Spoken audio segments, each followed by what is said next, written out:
एकीकडे दुर्गा सप्तशती असं पण आपण चर्चा ऐकलेली आहे.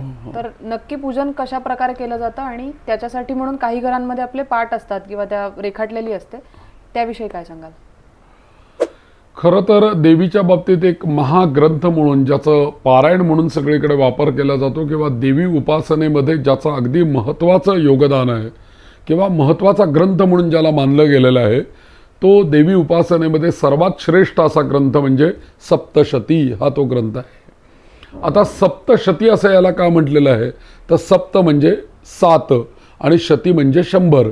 तर ज्या ग्रंथामध्ये 100 श्लोक 700 श्लोक आलेले आहेत त्या ग्रंथाला काय म्हणायचं, तर सप्तशती म्हणायचं. उदाहरणार्थ आपल्याकडे भगवद्गीतेमध्ये 700 श्लोक आलेले आहेत.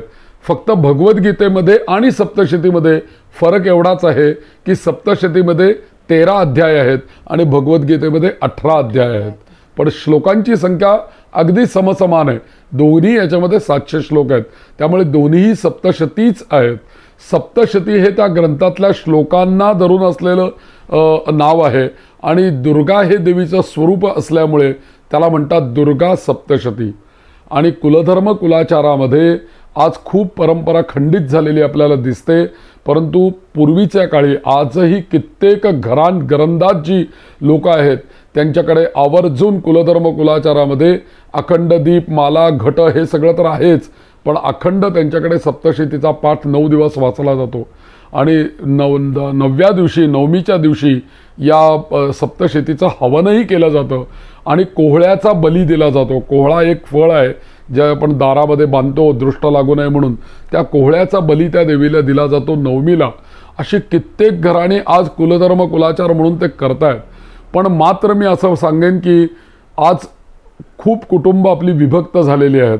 मोठ्या घरी नवरात्र होतं, मोठ्या घरी श्राद्ध होतं, मोठ्या घरी अमुक होतं तमुक होतं, मग धाकटी भावंड तिथे जातही नाहीत किंवा एखाद्या वेळेला 2-3 जण भाऊ असतील तर ते सुरुवातीला काही वर्ष एकत्र येतात, पण त्यांच्यापासून पुढे जन्माला आलेला जो वंश आहे तो तिथपर्यंत पोचू शकत नाही.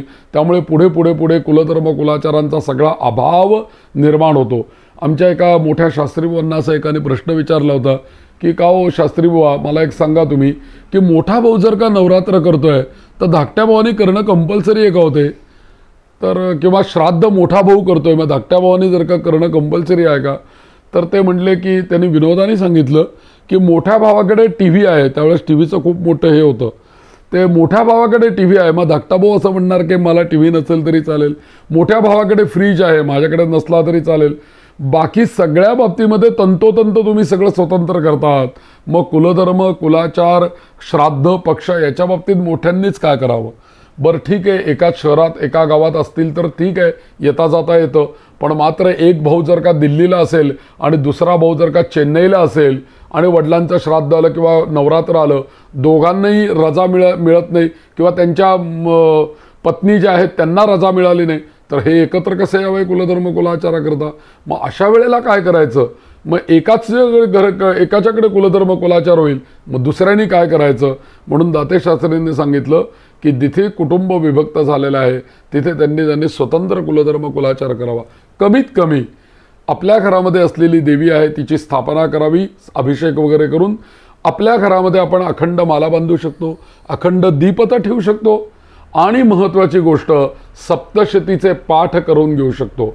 प्रत्येकाने लक्षात घ्या, आपल्याकडे नवरात्र असो अथवा नवरात्र नसो, आपली जी कुलदेवी आहे मग ती योगेश्वरी असेल, तुळजाभवानी असेल, सप्तशृंगी असेल, महालक्ष्मी असेल, कोणी असू दे, या देवीला सर्वात आवडणारा ग्रंथ जो आहे तो म्हणजे सप्तशती आहे.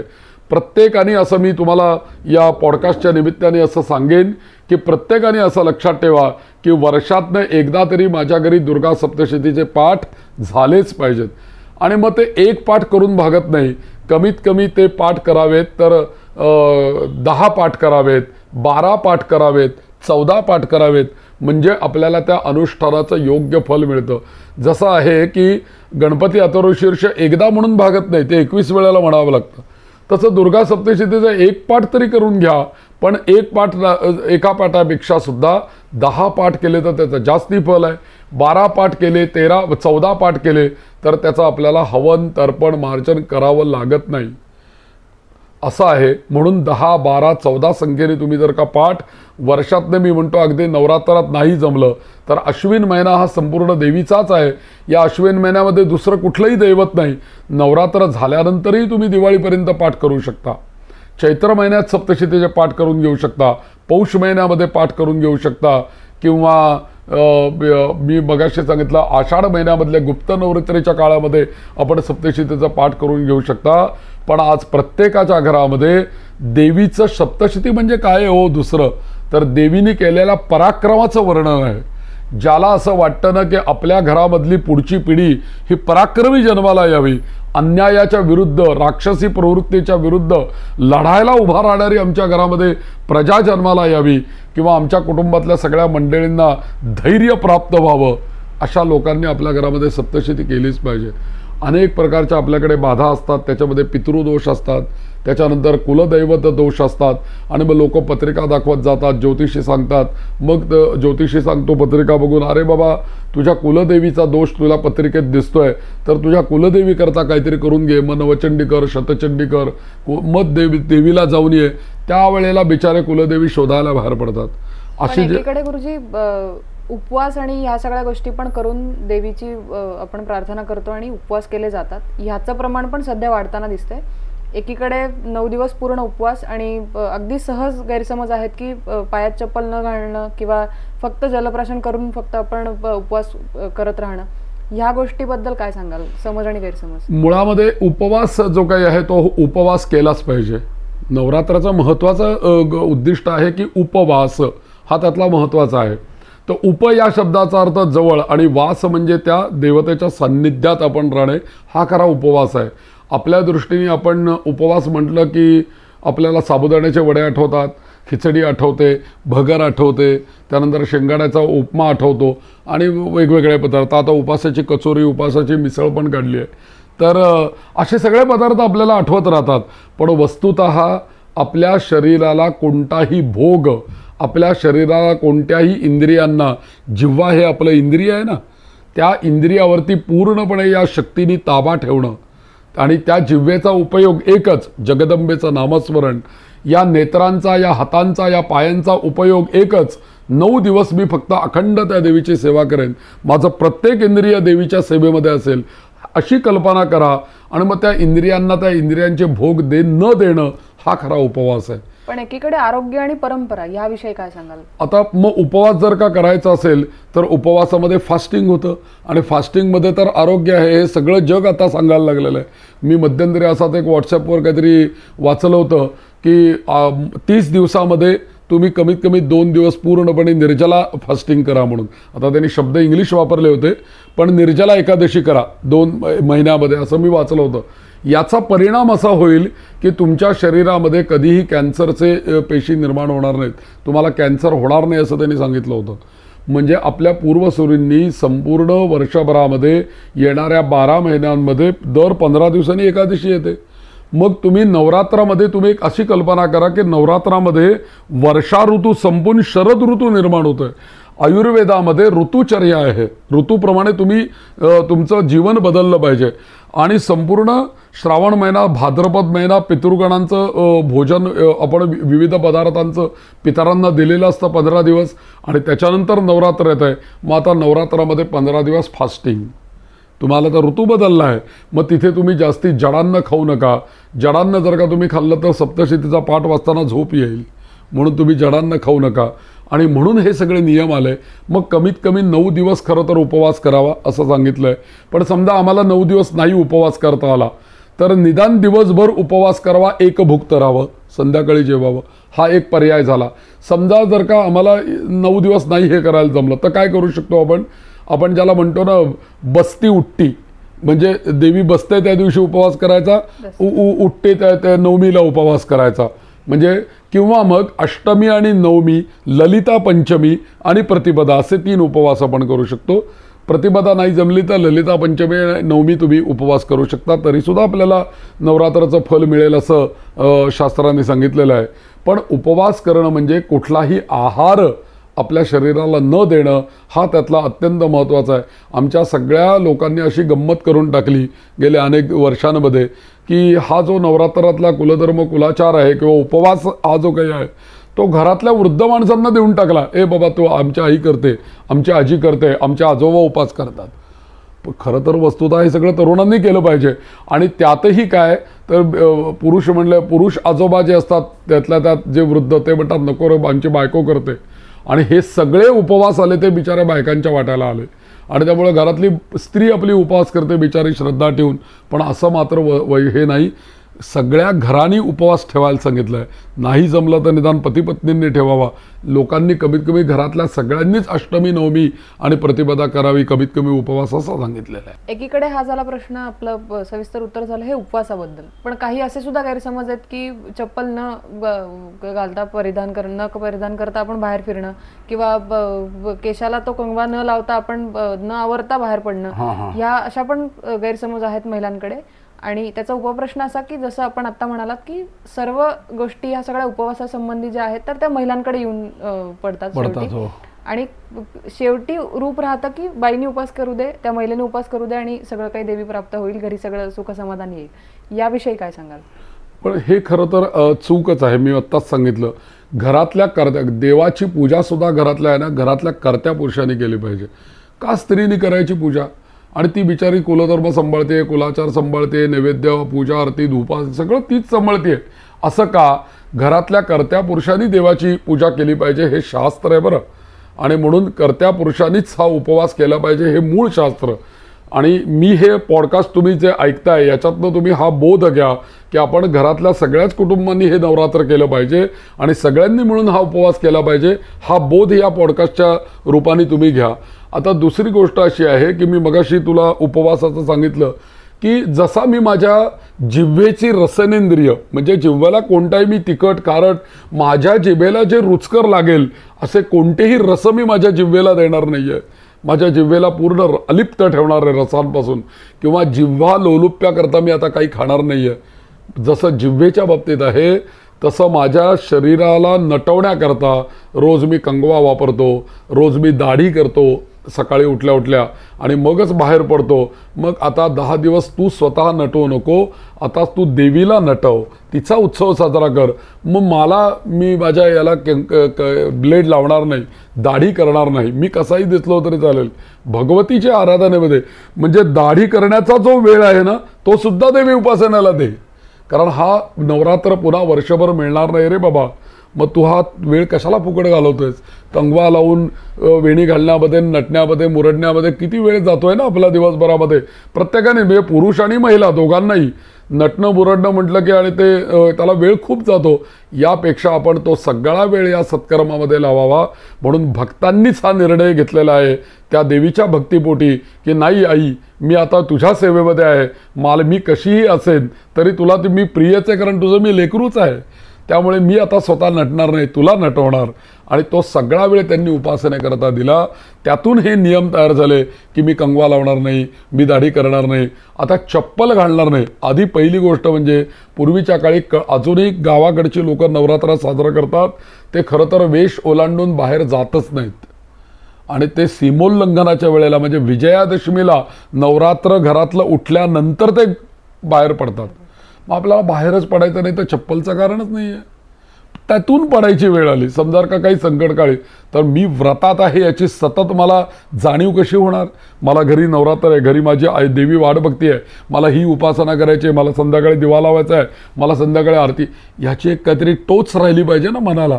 मग चप्पल घालून जर का आपण कुठे बाहेर गेलो तर ते राहणार नाही. बिन चपलेचे गेलो आपण आणि मग ते प्रत्येक क्षणोक्षणी आपल्या पायाला जे काही स्पर्श होतील त्यातनं आपल्याला त्या नवरात्राची आठवण होत राहते. याच्यातूनच हे निर्माण झालं की मी चप्पल घालणार नाही. आता रोज आपण जर का मऊ गादीवर झोपलो अगदी, तर काय होईल की सकाळी लवकर जाग येणार नाही, मग आपल्याला उठवणार नाही. नवरात्र ज्याच्या घरात आहे त्यांनी लवकर उठलं पाहिजे, देवीची आरती केली पाहिजे, देवीची पूजेची तयारी केली पाहिजे, फुलं अमुक तमुक सगळी आहे. अशा माणसांनी झोपून कसं चालेल? मग मला पलंगावर जर का सुखनिद्रा येत असेल तर मी या संपूर्ण 10 दिवस मी आता मऊ गादीवर झोपणार नाही, मी चटईवर झोपणार. म्हणून तो नियम तयार झाला. या प्रत्येक नियमांच्या मागे काहीतरी एक सायकोलॉजी आहे आणि त्याचा अल्टिमेटली परिणाम हे मला एकाने विचारलं, हे देवीसाठी नियम असतात का हो गुरुजी, असं मला एकाने विचारलं. देवीसाठी यातला कुठलाच नियम नाही आहे. देवीच्या कृपेने भक्तांनी स्वतःच्या जीवनामध्ये परिवर्तित करून घेणं हे नवरात्र आहे. आणि मी जसं सांगितलं की आयुर्वेदाप्रमाणे तुम्ही ऋतुचर्येचा विचार करा. तुम्ही जर का हे 9 दिवस फास्टिंग केलं तर पुढे वर्षापर्यंत तुम्हाला कोणतीही व्याधी काही होणार नाही असं आयुर्वेद सांगतो. म्हणून हे उपवास तंत्र आहे. एकीकडे आपण असं पाहतो की नवरात्र घरी आहे आणि वेगवेगळ्या विचारांचे वेगवेगळ्या प्रकारांचे आपल्याला नैवेद्य तिकडे दाखवायचे असतात. त्यावेळामध्ये कोणत्या दिवशी कोणते नैवेद्य असायला हवेत याबद्दल असं काही शास्त्र लिहिलेलं आहे का, किंवा आपल्या इतिहासामध्ये आपण काही म्हणतो का? देवी भागवतामध्ये वर्णन आलेलं आहे की देवीला कोणता वार असताना कोणते नैवेद्य दाखवावेत याच्याविषयी मार्गदर्शन केलेलं आहे. तर हे जे नवरात्र आहे या नवरात्रामध्ये तो वार आल्यानंतर तो नैवेद्य देवीला त्याच्यावरनं आपण दाखवू शकतो. म्हणजे कसं आहे की देवी भागवतात सांगितलंय की समजा जर का रविवार आला, आता यावर्षीचं नवरात्र सोमवारी सुरू होत आहे बघा, तर समजा जर का रविवार आला तर त्या दिवशी देवीला पायसाचा नैवेद्य दाखवावा, म्हणजे खिरीचा नैवेद्य दाखवावा. समजा नवरात्रामध्ये सोमवारी नैवेद्य तुम्हाला दाखवायचा आहे तर गाईच्या तुपाचा नैवेद्य दाखवावा. अर्थातच ते गाईचं तुपाचा नैवेद्य दाखवताना शक्यतोवर ते देशी गाईचं शुद्ध तूप असावं, गीर गाईचं, आणि त्याचा नैवेद्य दाखवावा. मंगळवारी केळीचा नैवेद्य दाखवावा, केळांचा नैवेद्य दाखवा. बुधवारी लोण्याचा नैवेद्य दाखवा. गुरुवारी खडीसाखरेचा नैवेद्य दाखवा. शुक्रवारी साखरेचा नैवेद्य दाखवा आणि शनिवारी गाईच्या तुपाचा नैवेद्य दाखवा, असं देवी भागवतामध्ये सांगितलेलं आहे. त्याप्रमाणे आपण देवीला नैवेद्य दाखवावेत. आणि देवीची सेवा म्हणून आपण जी काही करतो ती सेवा जी वेगवेगळ्या प्रकारची करतो त्याच्यामध्ये नैवेद्य तांबूल ही देवीची सेवा आहे. प्रसादामध्ये जसं तुम्ही म्हणालात की तांबूल आपण प्रसादामध्ये ठेवतो, त्यावेळामध्ये काही प्रमाणांमध्ये काही घरांमध्ये असं पण पाहायला मिळतं की तांबूल ज्या वेळामध्ये प्रसादामध्ये आहे तर ते देवीसाठी फक्त एक रूप म्हणून ठेवलेलं आहे, त्यानंतर ते घरातले प्राशन करू शकतात. हा एक छोटा गैरसमज आहे, त्याविषयी काय सांगाल? तांबूलाच्या बाबतीत असं आहे की देवीला तांबूल फार आवडतं बरं का. सगळ्या देवींना तांबूल अत्यंत प्रिय आहे. आम्ही सप्तशतीचं जेव्हा हवन करतो ना तेव्हा या सप्तशतीच्या मध्ये जेव्हा उवाच येतं त्या प्रत्येक ठिकाणी विडा दिला जातो. यज्ञामध्ये सुद्धा होमामध्ये सुद्धा विडा दिला जातो. एकूणात काय तर देवीला तांबूल हा अत्यंत प्रिय आहे. आणि ज्यांची रेणुका माता कुलदेवी आहे त्यांना विशेष माहिती आहे की रेणुका मातेला तांबूलच समर्पित केला जातो. तर नवरात्रामध्ये 9 दिवस देवीला रोज तांबूल द्यायची परंपरा अनेक लोकांच्या मध्ये. वरती जी माला बंधन केली जाते ना ती सुद्धा विड्याच्या पानांचीच बांधली जाते.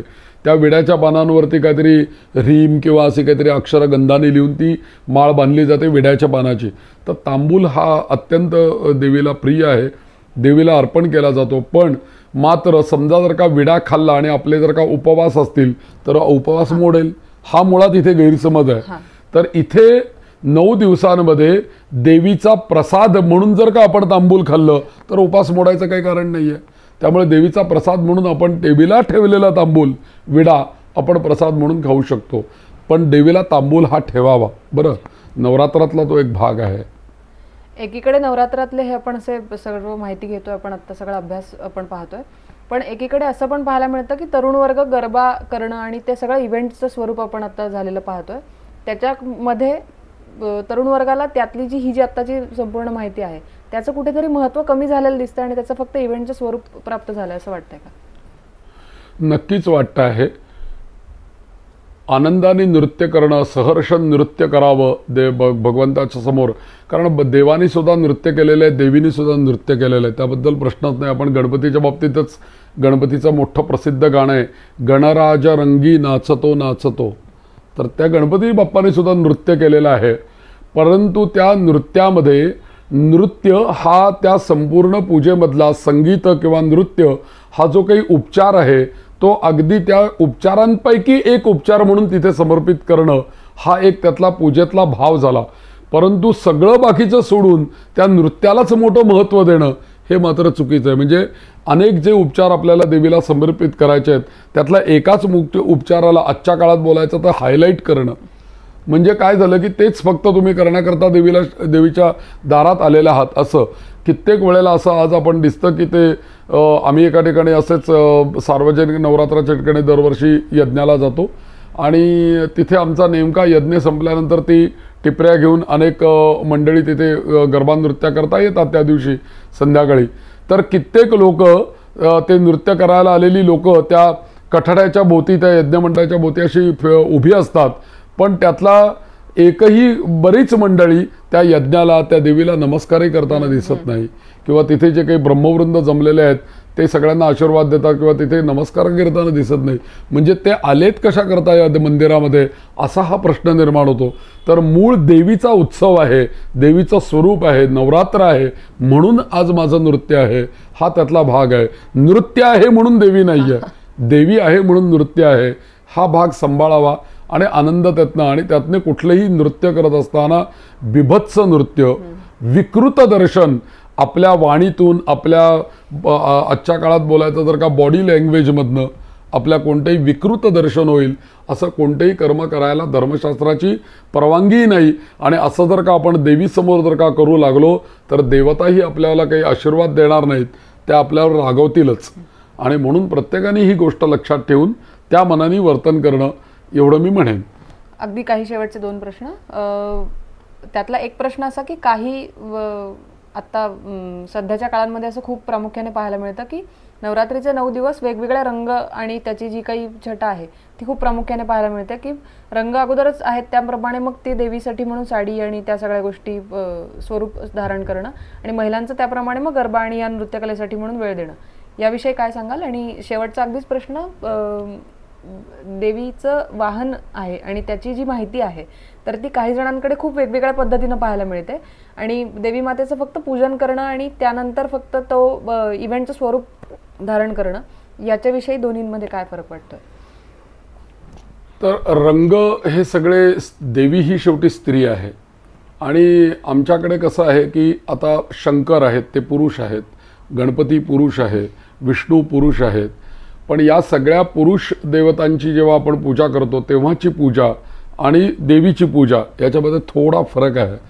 कारण देवीची पूजा जास्ती विस्तृत आहे, कारण शेवटी ती स्त्री आहे, त्यामुळे स्त्रीला नटणं ह्या सगळ्या गोष्टी आणि तिला नटवलं तर तिला जास्ती ती चांगली दिसते आणि त्यानंतर दुसरी गोष्ट म्हणजे तिला ते आवडतं पण.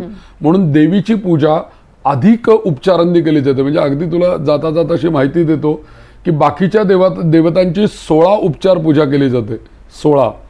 आणि देवीची पूजा जी आहे आता ती लुप्त झालेली आहे, कोणाला माहीत नाही, पण जाता जाता तुम्ही हे पण ऐकून ठेवा, 64 उपचारांची पूजा देवीची करावी असं शास्त्र आहे. म्हणजे विष्णूंची पूजा करायची आहे 16 उपचारांनी, गुणिले 4 64 उपचार अर्पण करायचेत लक्ष्मीला. म्हणजे इतकी विस्तृत तिची पूजा आज उपलब्ध ग्रंथांमध्ये आहे आपल्या 64 उपचारांची पूजा. जरूर आजकालच्या तरुण पिढींनी त्याची माहिती घेतली पाहिजे आणि ती केली पाहिजे. कोणकोणते 64 उपचार देवीला अर्पण करायचेत हे निदान आपल्याला माहिती तरी पाहिजेत. मग या 64 उपचारांमध्ये अनेक प्रकारचे रंगीबेरंगी फुलं, वस्त्र, सगळ्या गोष्टी आपण तिला अर्पण करतो.